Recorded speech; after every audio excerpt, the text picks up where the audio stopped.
Hualcintlanextilistli. Les saludamos con gusto otro día aquí en el Quinto Noticiero. Hoy 29 de octubre a las 7 am les tenemos como siempre lo más relevante en nuestras diferentes secciones. A Miguel en la noticia principal que nos presentará en España, en América y su poder. Después Fernando en política nos presentará una entrevista en exclusiva con el padre Fray Francisco de Los Ángeles sobre la colonización de México. En la sección de cultura tenemos a mi compañera Adela, donde nos hablará sobre una apuesta dancística llamada Nahual, teniendo cada persona un animal espiritual.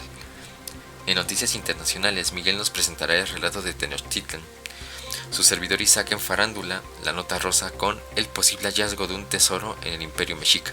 El día de hoy en la noticia principal hablaremos sobre España en América y su poder político y cómo hicieron uso del poder. El poder político de España en América trajo consigo muchos problemas tanto de manera política, social y cultural entre España y América, ya que estos llegaron a cambiar dichos aspectos anteriormente mencionados, y esto generó problemas de carácter filosófico sobre aquella legitimidad de España en ese poder, que se autoagenciaron a ellos mismos. Eso mismo generó problemas filosóficos como los que llegaron a exponer Bartolomé de las Casas y Fray Alonso de la Veracruz, los cuales son el dominio del pueblo, libertad del hombre, derechos de los reyes. Estos temas fueron expuestos claramente como una crítica hacia los reyes, ya que con qué derecho ellos se llegaron a sentir para poder tomar posesión de las tierras y de sus riquezas naturales, las cuales las tomaron como si fuesen suyas, por derecho, el cual completamente era una falacia. El pueblo mismo rige al pueblo en sí, al igual que el ser humano es libre de hacer lo que sea y lo que ellos quieran, ya que son seres libres, los cuales tienen el derecho de hacer y de decir. Los reyes al igual no tendrían ni el derecho de haber llegado a esas tierras, y aún menos el autoagenciarse las tierras y el mandato de ese país y proclamarlo como suyo, ya que no hay poder divino el cual tenga derecho de llevar a cabo una conquista en tierras ajenas a las de ellos, y tampoco el imponer culturas ni formas de pensar o regirse, ya que el pueblo se rige a él mismo. Los reyes se nombraron un pueblo y se dieron los derechos de un rey, cuando el pueblo en ningún punto aceptó tener un rey y mucho menos tener que servirle incondicionalmente a él y sus deseos. Todo esto anteriormente comentado fue lo que generó todo del cómo se le criticó a los reyes y del por qué tomaron acciones unánimes sin tener ningún permiso por el pueblo, o con qué derecho se sentían para robarle recursos y entre muchas cosas, ya que todo esto generó una crítica a los mismos españoles del por qué se sintieron con un derecho divino para cambiar tanto la religión como su forma de pensar y actuar, porque todo lo que hicieron estuvo mal y no estaba justificado. Su manera de hacerla, ya que ellos no eran dueños de los pueblos ni mucho menos del pueblo en conjunto. Todo esto se llegó a justificar con su deber fue encomendado por un poder divino en el cual ellos se les encomendó hacerse cargo de las tierras y de corregir a estos nativos, donde ellos no tenían poder ni derecho alguno para hacer lo que hicieron. Por eso es que se cuestionó y se puso en duda las decisiones tomadas por los reyes, y se pusieron en cuestión de saber si estaba bien o no lo que se estaba haciendo al llegar a las nuevas tierras, de las cuales no eran pertenecientes, y ellos se hicieron pertenecientes sin aprobación alguna del pueblo en sí, y si el pueblo mismo se tendría que regir, y claramente no se tomó una decisión democrática con respecto al mandato de los reyes en estas tierras donde el pueblo nunca tuvo conocimiento de ceder, el cómo se regirán. Todo esto nos puede llevar a pensar qué hubiera ocurrido si no nos hubieran cambiado y nos hubiésemos unificado tanto en cultura como en creencias. Esto ya queda a la imaginación de todos. Mientras tanto, los dejo con Fernanda en la noticia política. Buen día a todos. Esta vez les traemos una noticia muy interesante, pues tenemos con nosotros al padre Fray Francisco de Los Ángeles, el padre que mandó a los 12 primeros frailes para la conversión de los indios, y con él platicaremos sobre la potestad soberana de los reyes para enajenar vasallos, pueblos y jurisdicciones. Y díganos, padre, ¿cuál es el derecho de los reyes en cuanto a las tierras propias de otras personas? Bueno, en principio el rey no tiene derecho para proclamarse señor de las tierras, pueblos o provincias de alguien, pero el poder gubernamentativo ha sido el origen de haberse generalizado la máxima política que un emperador es señor de todo el mundo y que un rey es señor de todas las cosas que hay en su reino. Eso me recuerda mucho a la frase de mi imperio, mi reino. Eso solo significa soberanía, potestad, jurisdicción y autoridad soberana para gobernar, no dominio, señorío ni propiedad de los objetos. Entiendo, pero ningún trabajo o subordinación puede imponerse al pueblo si éste no es consciente primero voluntariamente. De lo contrario, resultaría que el gobernante habría comenzado tiránicamente por medios violentos una sumisión. Lo entendemos, pero era por el bien civilizarlos y adoctrinarlos, lo cual funcionó por un breve tiempo. Pero un rey no tiene potestad de mandar contra el bien público, así lo dicta el nombre mismo de rey, el cual se dio porque rige conforme a la ley. No obedece a la voluntad de un hombre, sino a la disposición de la ley. ¿Qué esperabas de mi época? Actualmente, viendo todo lo que pasó, puedo decir que tuvo razón Santo Tomás en decir que un rey no puede mandar ni establecer nada contra el bien común de su reino. Pero claro, solo vimos Nueva España como una fuente de oro infinita. Muchas gracias por darnos la oportunidad de tenerlo en nuestro noticiero. En conclusión, es que quien gobierne debe dirigir todas sus obras al bien común y para el bien común únicamente. Continuamos con la sección de mi compañera Adela. Adelante. Gracias, Fernanda.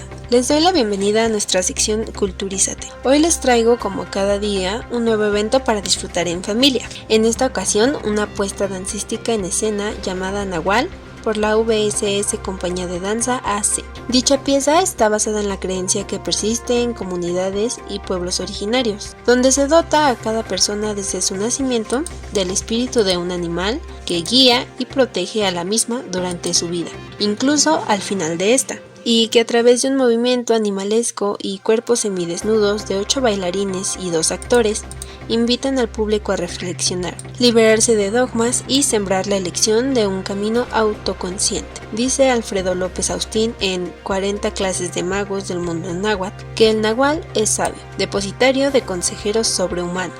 Recordemos que antes de la conquista en estas tierras, nuestros antepasados estaban sumamente conectados con la naturaleza y el planeta en general. Guardaban enorme respeto hacia ella, incluyendo la flora y los animales. Se les veía como seres poseedores de cualidades útiles y necesarias para el humano.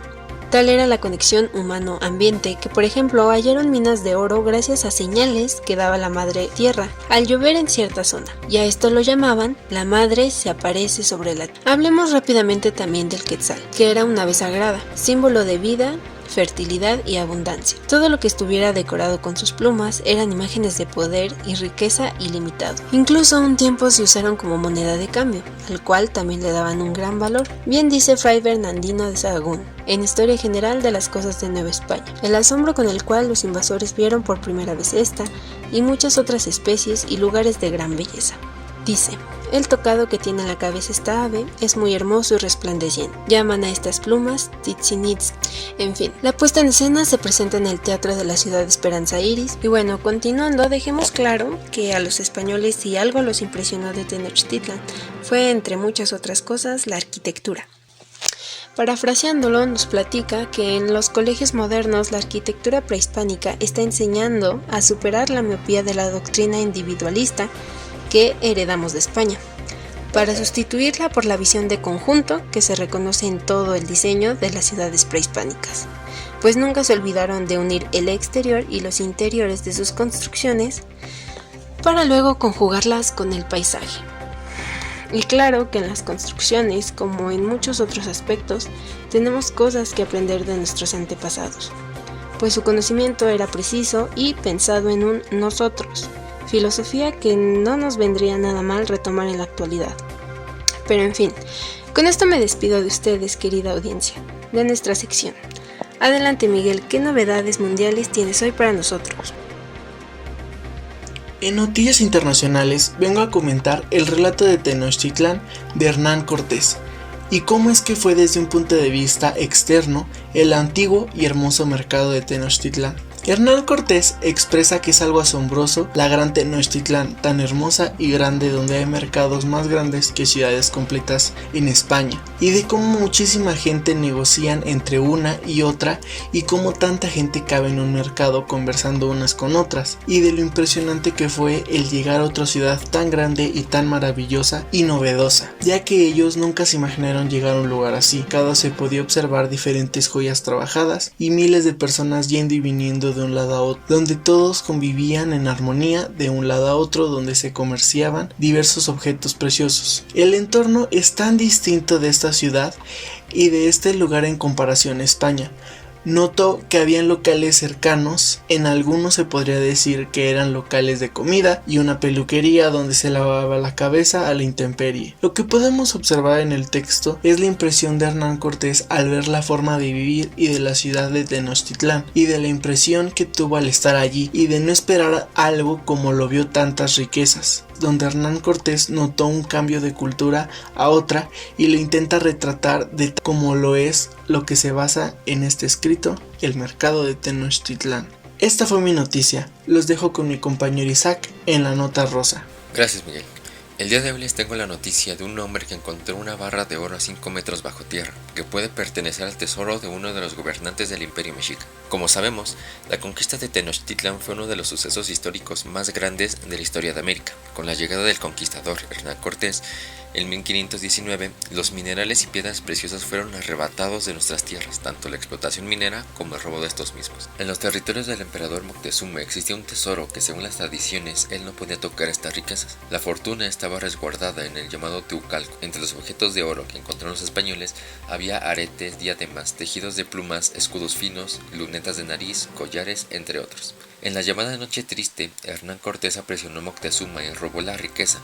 Esa noche los guerreros mexicas derrotaron a los españoles y más de 600 tropas de Hernán Cortés murieron y además perdieron el tesoro. Se dice que Cuauhtémoc, el siguiente gobernador después de la muerte de Moctezuma, se deshizo de la riqueza antes de que la ciudad cayera por completo, y no se volvió a saber nada de aquel tesoro hasta el 13 de marzo de 1981, cuando un hombre encontró una barra de oro de 2 kilos de peso a 5 metros bajo tierra. El sitio de hallazgo fue a un costado de la Alameda de la Ciudad de México, en donde ahora se encuentran las oficinas del SAT.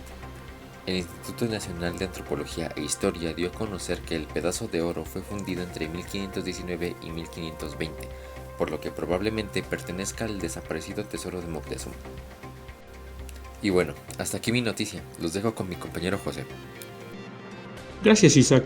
Primero que nada, como todos los días, hoy les daré el avance del COVID-19, el cual en la actualidad contamos con 2.787 casos nuevos, encontrándonos en semáforo verde en la Ciudad de México, lamentablemente con 237 fallecimientos. En otras noticias, la sobreexplotación laboral ha ido en aumento gracias a la pandemia actual. Si bien el término no es tan desconocido por la mayoría de trabajadores, lamentablemente esta práctica se ha vuelto muy recurrente en estos meses.